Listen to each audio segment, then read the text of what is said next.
Fi wedi checo gyda drosto, fi wedi double checo popeth, dim byd gall mynd yn wrong o gwbl, dy recordo ni'n wneud stand-up.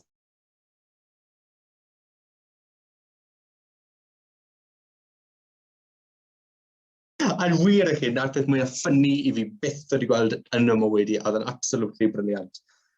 Wel, pwy o feddyliau fydden ni mewn y sefyllfa hyn yma yng Nghymru? Mae peil o gyfyngiadau wedi cael ei roi arno ni gan y Llywodraeth, a mae'r mwyafrif wedi dilyn nhw, heblaw am Dominic Cummings. Ond mae lot o bethau wedi newid yn ystod y 12 mis diwethaf. Erbyn hyn, dim hawl da ni'n mynd mas i gwrdd am ffrindiau fel ni moyn. Gwisgo mygydes, chi'n mynd i siopa, mae Llambed yn ghost town. Ond fi hyderus, 12 mis o nawr, byddwn ni ddim yn gorfod gwisgo mygydau i fynd i siopa. Byddwn ni yn gallu cwrdd am ffrindiau ni.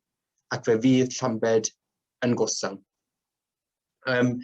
Lot o bobl wedi gweld heriau gwahanol yn ystod y 12 mis diwethaf hefyd. Lot o bobl wedi gweld un addasu'n i weithio adre yn heriol. Lot o bobl wedi gweld addasu wisgo masg yn heriol hefyd. Nes i gweld y broses o wisgo masg yn un eitha hawdd yn unan, ond wedi gweud ni fi'n neud llawer gyda'r gymdeithas BDSM.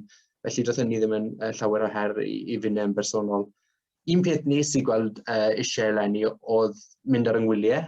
Ond i fod mynd i intereilo eleni, rhain o'ch chi ddim yn gwybod beth yw intereilo, chi'n dala tren mewn tref neu ddinas, neu chi'n mynd trwy gwahanol trefi dinasodd, chi'n stopo, chi'n newid trens, chi'n mynd i gwledydd gwahanol, a wedyn chi'n aros falle cwpl oriau, falle cwpl o ddyddiau mewn ambell i dre, a wedyn chi'n cyrraedd eich dref terfynol, neu fel fi'n licio galw y tren o Gyfyrddin i Aberystwyth.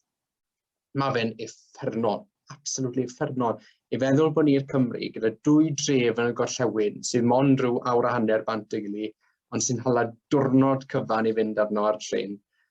Lloegr ar y llawr arall, maen nhw'n gallu mynd o Leeds i Birmingham mewn 49 munud ar HS2. Fod yn deg yn nhw, beth i Leeds unwaith, a'r peth cyntaf meddyliau sy'n unan yw fi moyn mynd o'r bell o'r lle mor gloi ag y gallai i fod yn deg, achos mae'r lle yn absolute twll. Fi eitha proud yn unan, achos wedys i ar y dechrau bod fi ddim eisiau mynd lawr y trywydd yn o wneud fel cheap jokes, just for the sake i gael cheap laughs yn ddim byd fel ni. So fi eitha bach bod fi wedi stico at hynny. A ie, chi wedi bod yn gynulleidfa absolutely gwych. Chi wedi bod lot well, nes i gig yn Llandysil un tro, a chi wedi bod lot well na beth oedd y gig ni'n Llandysil. So, diolch yn fawr am yr ymateb, fi wedi mwynhau mas draw. Hwyl eich eto.